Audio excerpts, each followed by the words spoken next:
Merci beaucoup, Monsieur le maire. D'abord, merci de votre accueil et de la disponibilité des membres du Conseil. Vous savez que j'ai un attachement particulier à Bartrès. Alors, je suis attaché à l'ensemble des communes parce qu'il faut que je sois là, mais je vous le dis souvent, c'est ici que j'ai fait ma première fête de village quelques jours après mon arrivée. Ouais. Et voilà, et bon, ça marche. On a dû reporter pour des raisons météorologiques cette rencontre.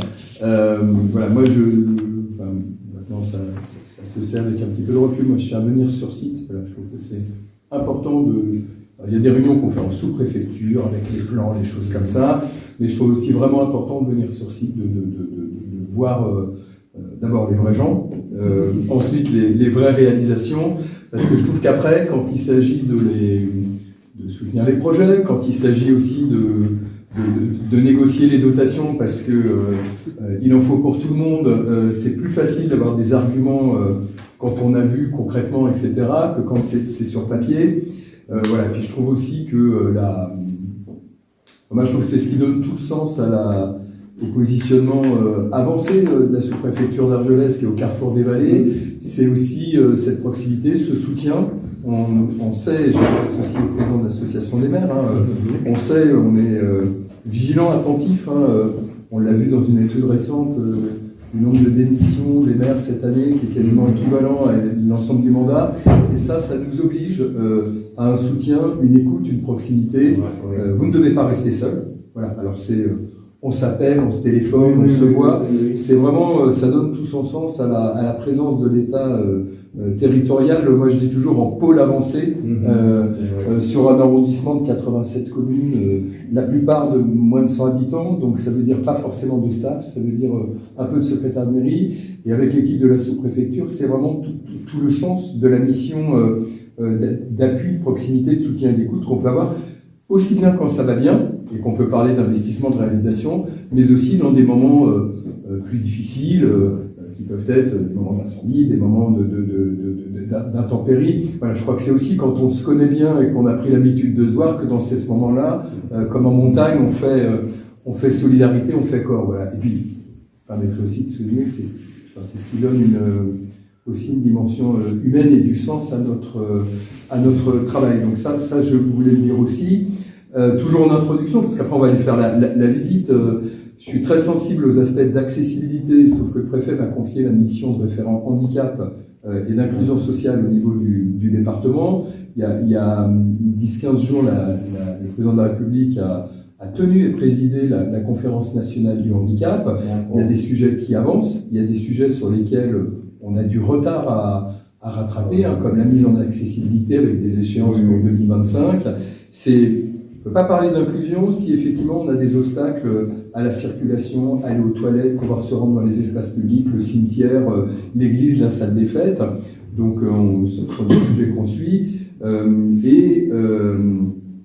L'inclusion aussi, c'est permettre à nos concitoyens porteurs et porteuses de handicap, quel que soit le type de handicap, de pouvoir prendre place sans ses utilités. Vous l'avez dit, à travers l'emploi, à travers un certain nombre d'activités. Donc c'est un sujet auquel je suis sensible. Et je m'arrêterai en disant que, voilà, Bartrès, quand on vous écoute et quand on connaît, c'est 550 habitants, capacité d'anticipation. Vous n'avez pas attendu la crise énergétique pour mettre en place des LED. Capacité d'ingénierie, de soutenir un cadre de vie, une résilience par rapport au Covid, on regagne petit à petit, mais j'ai été aussi très sensible au montant d'investissement. Ça dépasse 5 millions sur la durée de vos mandats successifs.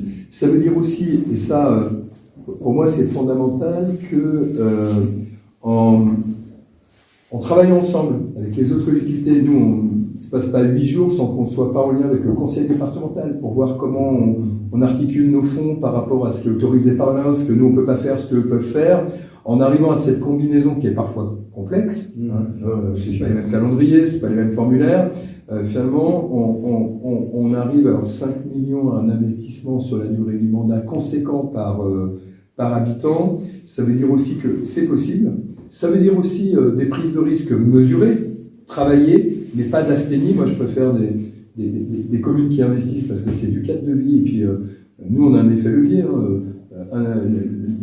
les investissements de l'État, ils font levier avec les autres, et jusqu'à l'Europe, vous l'avez cité, et c'est du développement économique, de cadre de vie, c'est des villages qui vivent, c'est des vallées qui ne s'endorment pas, on sait, les soucis de logement, de mobilité, mais par cette dynamique, on a des bons facteurs de résilience, des bons facteurs de résistance. Voilà, moi, ce que je voulais dire en introduction, en vous remerciant de nouveau, et en disant aussi, voilà, toute l'attention que je vais avoir, et vous avez celle aussi de Monsieur le Préfet et de notre secrétaire général, sur la continuité de ces investissements, de ces préoccupations. Je conclurai juste en disant que c'est aussi par... vous savez pas qu'on commence à se connaître un petit peu, il n'y a pas de sujet tabou entre nous. Voilà. Et c'est d'autant plus important qu'on ait cet échange-là. Les estives, la saison reprend. J'étais vendredi soir à Bossins avec les éleveurs, je serai ce soir à Campan. Je prends cet exemple-là parce que ce sont des sujets sur lesquels on a démarré une relation sans tabou, en confiance, respectueuse, même des fois avec des désaccords, des moments difficiles. Nous, ça nous permet aussi, quand je dis nous, c'est le corps préfectoral, les services de l'État, d'être connectés aux réalités vraies, je fais exprès de le dire comme ça, pour pouvoir aussi adapter au mieux nos interventions, faire remonter ce qui peut être dissonant, discordant. On va donner des exemples. Voilà, alors que si on nous présentait le pavillon témoin, tout va très bien avec la marquise, d'abord on jouera à la marchande et c'est pas le style, et on passe à côté de ça. Donc voilà, vraiment renouvellement de mes remerciements à votre écoute. Vous avez vu, je note beaucoup de choses, mais c'est comme ça que je mémorise, mais c'est surtout pour pas les oublier, et puis après avoir combiné. Donc voilà, alors je sais pas, ça doit être un triple, un quadruple, un quintuple. Merci voilà, pour ces différents points, monsieur le maire, mesdames, messieurs les conseillers. Voilà, si je peux rajouter. Tous les investissements qu'on a fait, la commune n'est pas endettée. Alors, Situation, c'est une bonne situation, avec fonds de roulement. On a fait 2 emprunts. Un emprunt à 0,53%, quand c'était le moment, donc Crédit Agricole 200 000 euros, et derrière on en a fait notre de 200 000 euros pour prévoir les investissements, et on a fait un 1,53, juste comme ça, sur 20 ans à taux fixe. C'était une bonne opération. Donc voilà, la commune n'a que ces 2 emprunts à rembourser.